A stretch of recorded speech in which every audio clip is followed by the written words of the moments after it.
আলাইকুম। সবাই কেমন আছেন? মাগুরা জেলা বগিয়া ইউনিয়নে তনা মির্জা, দেখেন তো চেনেননি? তনা গত 17 বছর আওয়ামী লীগের পাওয়া উঠিছেন, এখন আবার বিএনপির পাওয়া ওঠার জন্য প্রস্তুত। গত 27 তারিখে নিজামুদ্দিন একটা মিটিং করেছেন।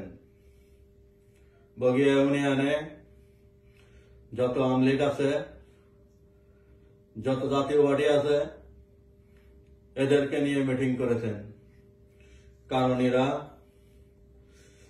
চেয়ারম্যান হওয়ার স্বপ্ন দেখাইছে। বগিয়া ইউনিয়নের সকলেই জানে এরা কোন দল করে।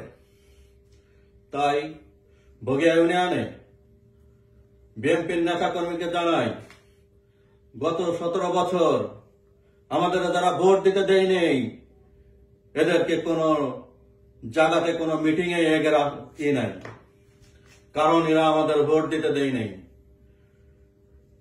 গত ইউনিয়ন পরিষদ নির্বাচনে আওয়ামী লীগের নির্বাচন ছাড়াই এখন চেয়ারম্যান রয়েছে। তাদের সাথে আবার কিসের আপোষ? তাদের সাথে কোনো আপোষ হবে না।